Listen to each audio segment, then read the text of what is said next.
saudações literárias e conservadoras. Que bom que você está podendo ver esse vídeo aí.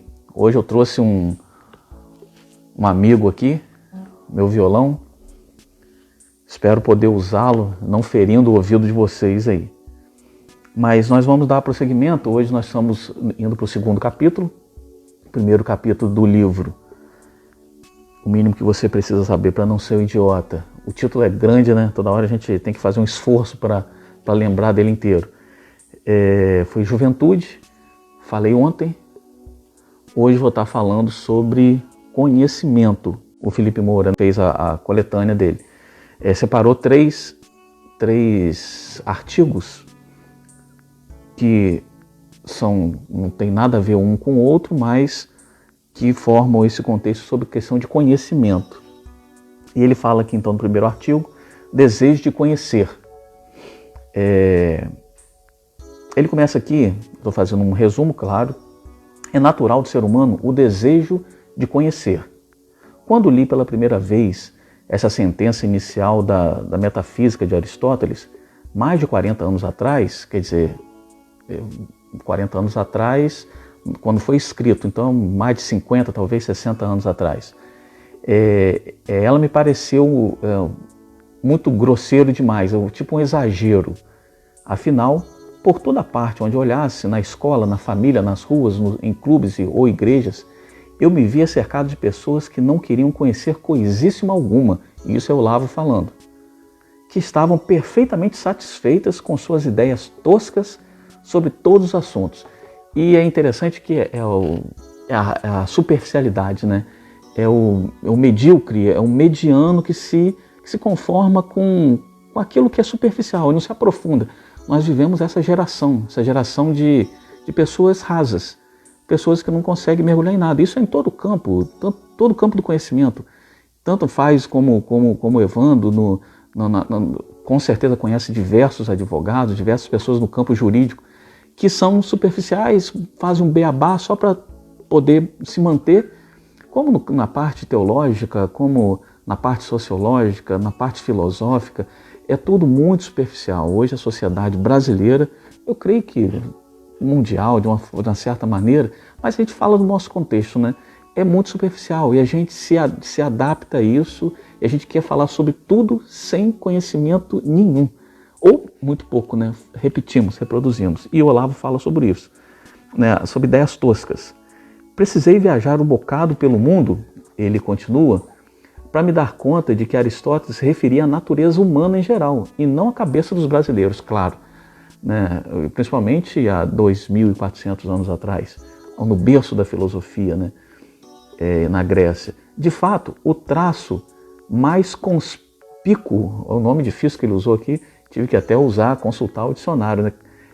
Claramente visível, né? O traço mais claro da mente de nossos compatriotas era o desprezo soberano pelo conhecimento, acompanhado por um neurótico temor reverencial aos seus símbolos, como diplomas, cargos, espaço na mídia. Na verdade, hoje, as pessoas querem até aparecer, né? Querem estar na mídia, querem estar falando, querem estar reproduzindo, querem estar na internet, no YouTube, querem estar fazendo seus comentários, mas a raiz ainda continua fraca, que é a falta de conhecimento, falta de profundidade naquilo que está falando. Até mesmo professores universitários, isso aqui a gente percebe nitidamente, uma raça que no Brasil é imune às tentações cognitivas, né? Como se já aprendeu bastante, já estou imunizado, não preciso mais aprender nada. O que eu sei, eu vou transmitir para vocês. E geralmente transmite a superficialidade.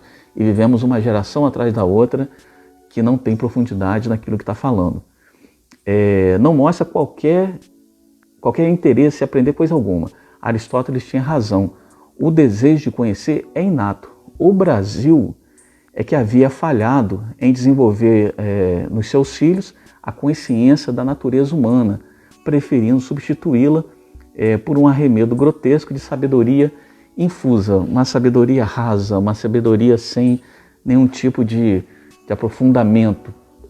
E é interessante que quando falo sobre essa questão de sabedoria, Desde que eu lancei um livro, A Vida por um Triz, eu comecei a fazer um projeto nas escolas públicas e particulares, que se chama o mesmo título, A Vida por um Triz, e nela eu desenvolvi algumas músicas para que eu pudesse trabalhar para os alunos.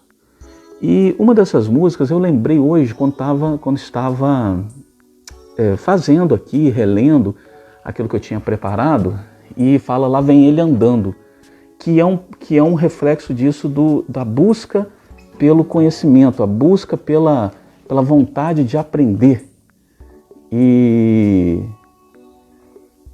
eu vou aqui tocar essa música aqui, só para a gente poder encaixar nessa nossa live.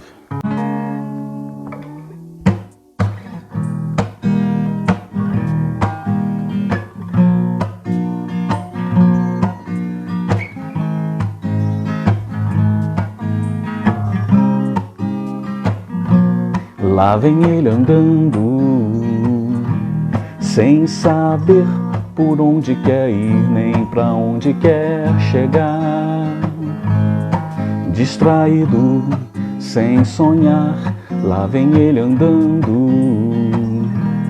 com um olhar perdido no chão, quem sabe procurando um caminho, uma direção. Lá vem ele andando, vem seguindo a multidão dos que estão acreditando que existe solução, que é viver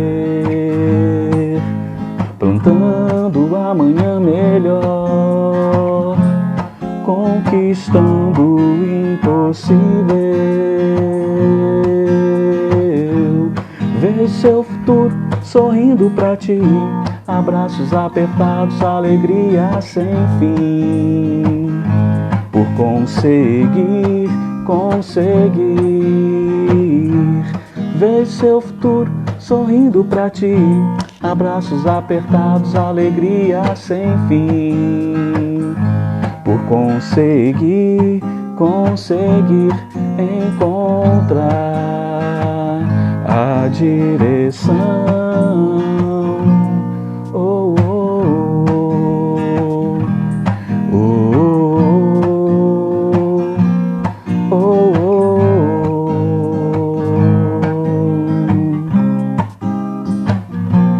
Lá vem ele andando, sabendo que a estrada é longa demais e que muitos vão cansando, mas desistir jamais.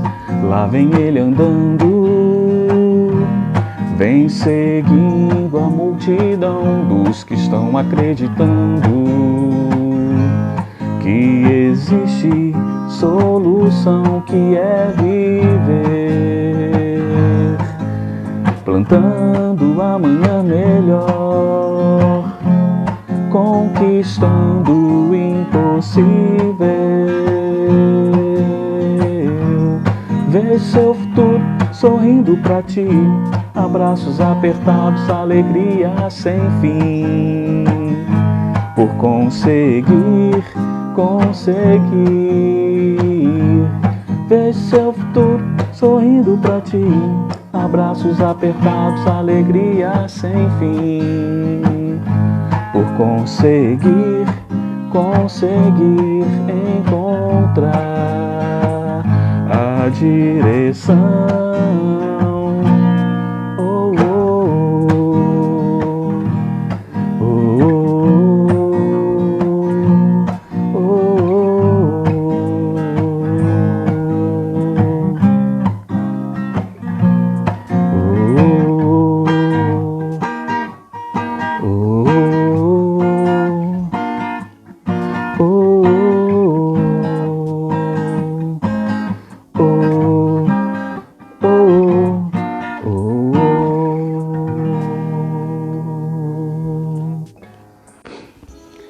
E é interessante que quando eu fiz essa canção, eu pensava justamente aquele adolescente, aquele jovem, que por algum motivo não estava mais conseguindo levar a sério a vida estudantil, que na verdade é a grande maioria, né, da população das escolas públicas e particular ainda, você ainda consegue encontrar um apoio familiar, mas dentro das escolas públicas a gente não consegue ver isso. É a falta do interesse pelo conhecimento, né? As pessoas têm até a vontade de aprender alguma coisa, até por uma questão de profissão. Isso é muito pouco ainda, mas de um modo geral é isso, para fazer alguma coisa, para ganhar dinheiro, não pelo conhecimento. Eu lembrei dessa canção. Um outro artigo que a gente vai falar aqui também sobre a questão do conhecimento, o poder de conhecer. E isso aqui me chamou a atenção hoje numa lição, um dos temas que estava aqui, uma lição da minha filha, no segundo ano da escola, né, do Fundamental 1. Olavo entra aqui falando assim: experimentai de tudo e ficai com aquilo que é bom. Aconselha o apóstolo, no caso aqui o apóstolo Paulo. Experiência, tentativa e erro, constante reflexão e revisão do itinerário. Então, ele dá um passo a passo, né? A experiência, você precisa experimentar, a tentativa e erro. Nessas experiências, nós tentamos, muitas vezes erramos, e nessa de errar, nós refletimos sobre aquele erro e revisamos então o itinerário. E como que é importante você parar, fazer uma autoanálise, uma autorreflexão sobre aquilo que você estava fazendo, para onde você estava caminhando, parar um pouco. Calma aí, eu errei, então eu preciso retomar. Como que eu reconstruo isso? Essa reflexão, esse olhar para dentro, né? Um reflexo de si mesmo, daquilo que você está caminhando, né? Planejando fazer. Então, tais são os únicos meios pelos quais o homem pode, com a graça de Deus, adquirir conhecimento. O Olavo então fala que a única forma de você aprender é você tentando, errando, corrigindo o erro e caminhando um pouco mais. A dificuldade nossa é que muitas vezes a gente não faz a reflexão. A gente simplesmente vai caminhando de qualquer maneira. E mesmo percebendo o erro, a gente não retrocede. Continuamos naquele mesmo erro. Isso não faz de um dia para outro, né? Vitaris filia temporis, dizia São Tomás de Aquino. A verdade é filha do tempo. A verdade é filha do tempo. E olha como que é interessante, né? Não é de um dia para o outro, não é de uma hora para outra. A gente quer conhecimentos rápidos, a gente quer abrir... minha esposa falava muito sobre osmose, né? A leitura por osmose. Você colocar a mão em cima do livro e todo o conhecimento do livro. Vamos botar a nossa situação aqui. Nós estamos fazendo um clube de leitura. E nesse clube de leitura requer tempo, requer dedicação, requer um esforço, requer um aprendizado naquilo que a gente está fazendo, uma retomada, perceber que está errando, voltar, fazer novamente e caminhar mais para frente, né? Isso com o tempo, daqui a 6 meses, 1 ano, 2 anos, 3 anos, 10 anos, a gente vai ver um resultado. Isso não é de uma hora para outra. E as pessoas não, elas querem um resultado agora, eu quero é como se fosse um poder mágico, né? E o conhecimento, ele não é assim, nunca foi e nunca será. Não me venho com fulgurações místicas, intuições súbitas, esse misticismo, né, do conhecimento instantâneo, o gênio da lâmpada. O aprendizado é impossível sem o direito de errar e sem uma longa tolerância para com o estado de dúvida. Se a gente fosse parar só nessa reflexão aqui, nessa frase, a gente poderia ficar a aula inteira, né? Essa live inteira falando sobre isso. Sobre o aprendizado é impossível sem o direito de errar. É preciso, faz parte do aprendizado, faz parte do processo, né, você errar. E às vezes a gente não se permite isso, e a gente se frustra porque quando a gente erra, a gente para. A gente não caminha mais adiante, a gente simplesmente entrega tudo. E às vezes acontece isso comigo, com qualquer outra pessoa, né? Sem uma longa tolerância com o estado de dúvida. Ninguém sabe todas as coisas, ninguém sabe plenamente de tudo. Há sempre uma dúvida. E na verdade é na dúvida que a gente caminha um pouco mais. Na verdade, é na dúvida que a gente ousa, né, compreender o que tá escuro, né, o que está além. Né, através dessa dúvida que a gente lança a luz, e essa luz é o conhecimento, e a gente vai buscando ele lá. O Carlos Magno está aí também. Deixa eu ver aqui, Carlos Magno.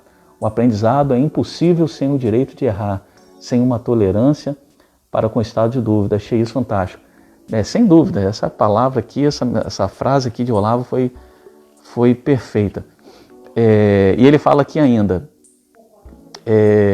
mais, não é possível o sujeito orientar-se no meio de uma controvérsia sem conceder a ambos os lados a credibilidade inicial, sem reserva, sem medo, sem a mínima prevenção interior, por mais oculto que seja. Só assim a verdade acabará aparecendo por si mesma.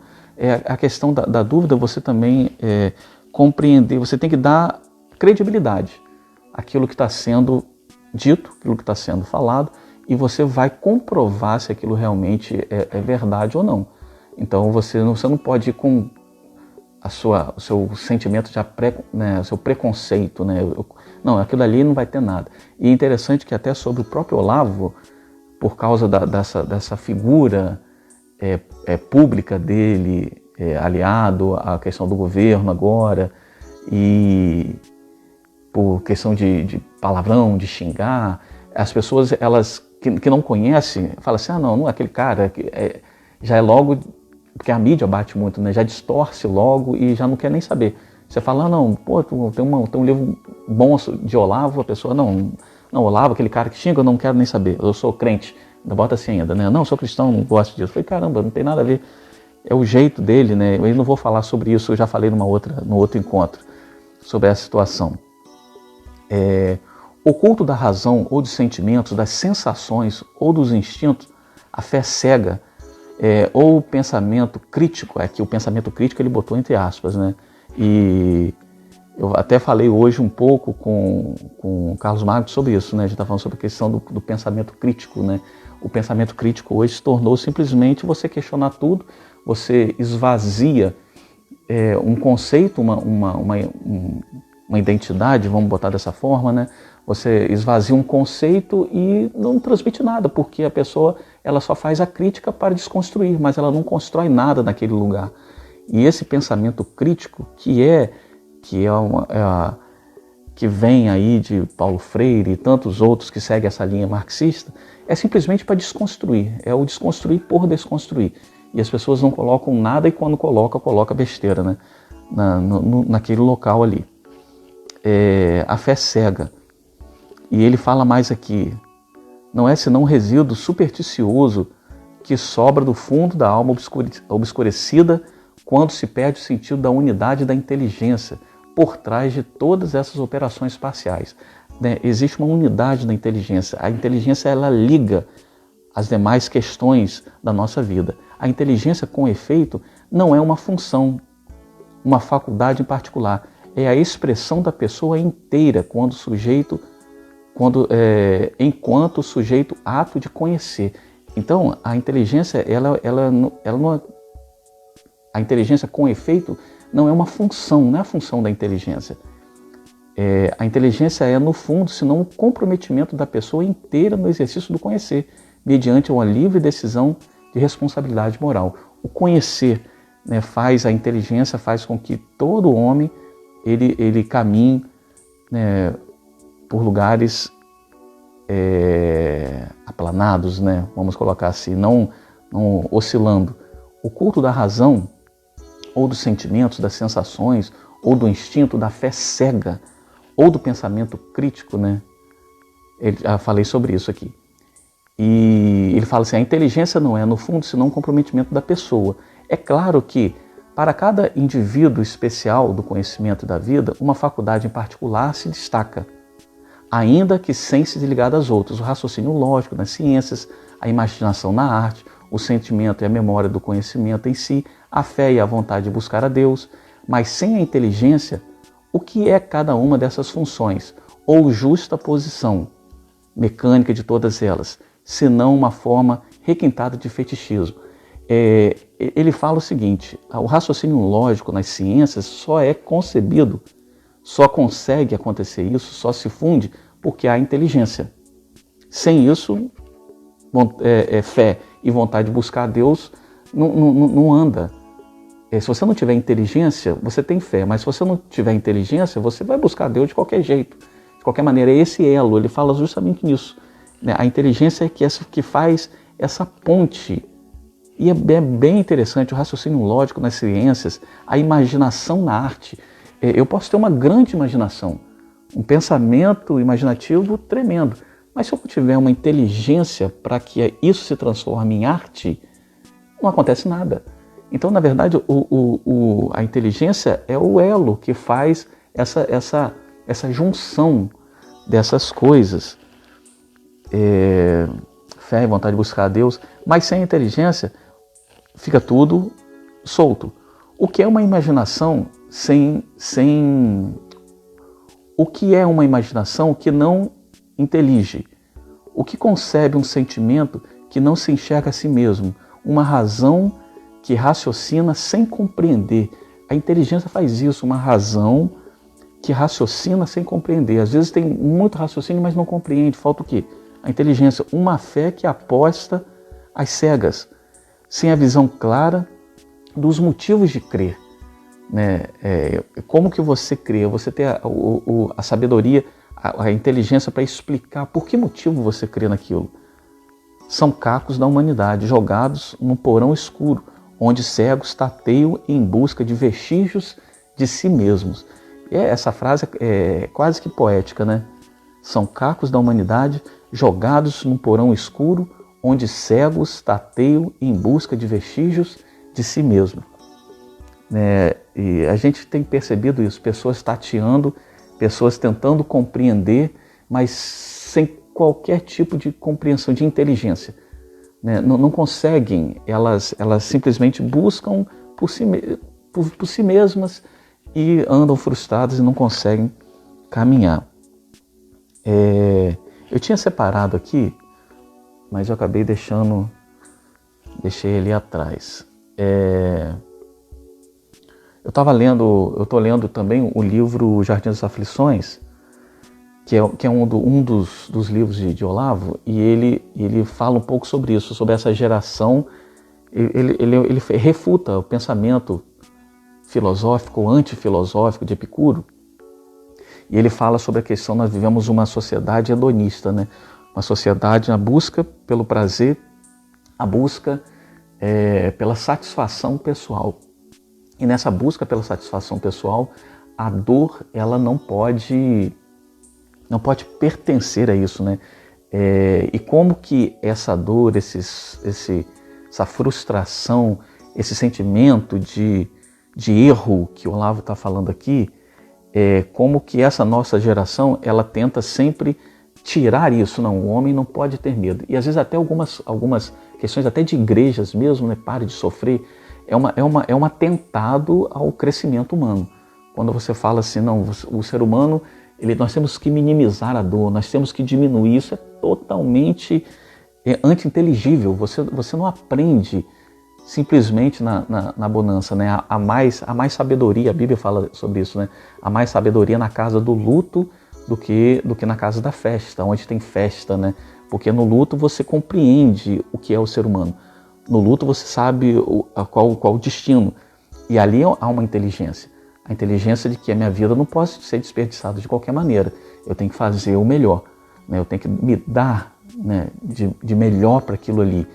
E uma das lições hoje da minha filha estava falando, eu deixei um pouco lá atrás, não vai dar para pegar aqui agora, mas falava sobre isso, sobre uma pílula do esquecimento. Aí está falando sobre uma pílula do esquecimento, aí pegou um artigo, isso a minha filha tem 7 anos, uma pílula do esquecimento, falando que a ciência estava procurando descobrir uma pílula que apagava todo o sentimento de frustração. Aí eu falei assim, caramba, de todo o sentimento de frustração, que coisa terrível seria isso, né? Como que você aprende se você não é confrontado com a frustração, com os medos, até mesmo com as mais difíceis problemas. É claro que cada caso tem um caso, né? Situações absurdas de tortura, né? Fome, essas coisas são inconcebíveis. Mas a gente não está falando disso, a gente está falando de situações no dia a dia nosso, rotineiro, que há aqui na nossa vida, né? E desde, né, dos 7 anos, no segundo ano, já tem esse conceito já sendo formado na cabeça das crianças. E beleza, terminei aqui essa parte, vou fazer a última, que é sem testemunhas, ainda sobre a questão do conhecimento. Tentarei agora ser mais sucinto, para a gente poder encerrar, não ficar muito longo. Tá?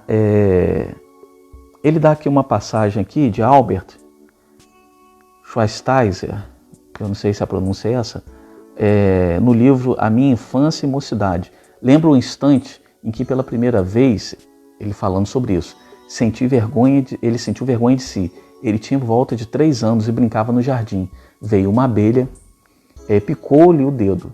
Aos prantos o menino foi socorrido pelos pais e por alguns vizinhos. No súbito, o pequeno Albert percebeu que a dor já havia passado, fazia alguns minutos, e que continuava a chorar para obter a atenção da plateia. Ao relatar o caso, Schweitzer era um septuagenário, já tinha mais de 70 anos.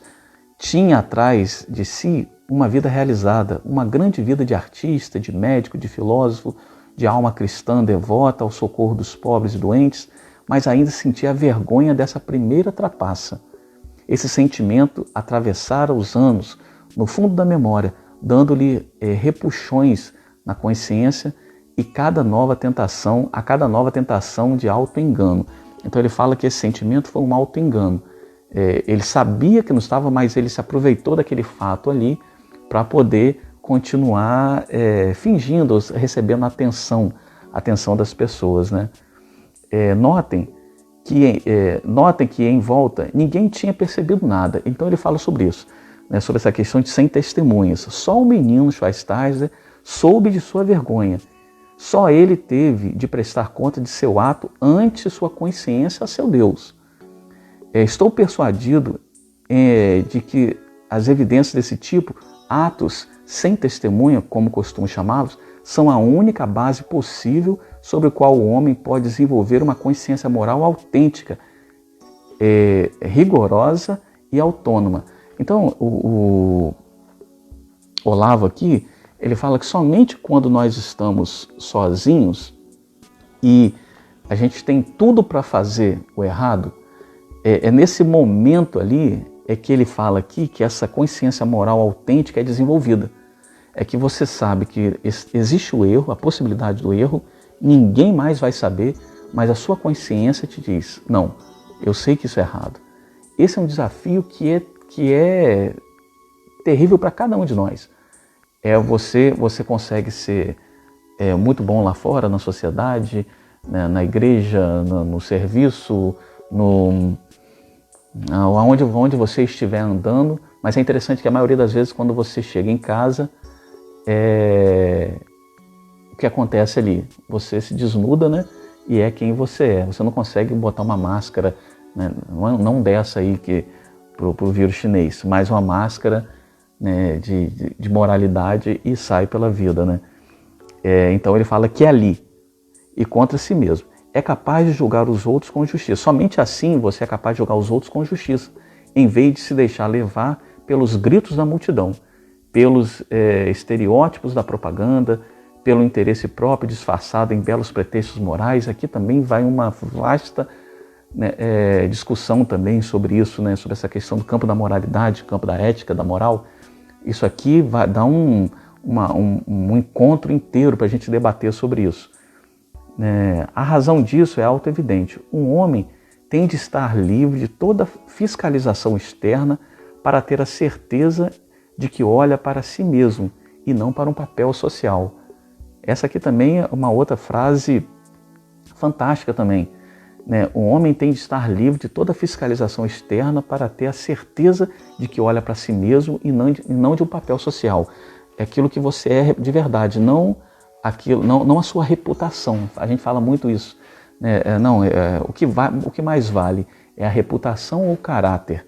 Caráter ou reputação? E muitas vezes a gente preserva mais a reputação do que o caráter. A reputação é aquilo que as pessoas pensam de mim, aquilo que as pessoas me veem, como que elas me olham, né, o meu jeito, o estereótipo, mas o caráter é aquilo que eu sou de verdade, né? E o caráter só é formado quando ninguém está vendo, quando não há testemunhas. O que ele diz aqui.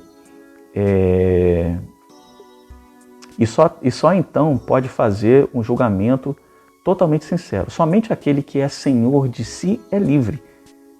E ninguém é senhor de si se não aguenta nem olhar sozinho para dentro do seu próprio coração. Então, como que você olha para você mesmo, né? E encerrando aqui o último parágrafo, mas ainda não é apenas a dimensão moral da consciência que se deseja nesse confronto, é a consciência inteira, né? Nós não somos um ser fragmentado, somos um ser completo, inteiro, cognitiva, estética, prática, pois ele é ao mesmo tempo aproximação e distanciamento. Ao mesmo tempo é aproximação e distanciamento. É o julgamento solitário que cria a verdadeira intimidade do homem consigo mesmo. E é também ele que cria a distância, o espaço interior, no qual as experiências vividas e os conhecimentos adquiridos são assimilados, aprofundados, personalizados. Sem esse espaço, sem esse mundo pessoal conquistado na solidão, o homem é apenas um tubo por onde as informações entram e saem. Então você não é um recipiente, né? Você não é um vaso, você é um tubo que simplesmente transmite uma informação de um lado para o outro. E aquilo você não consegue colher nada daquilo que está passando, né?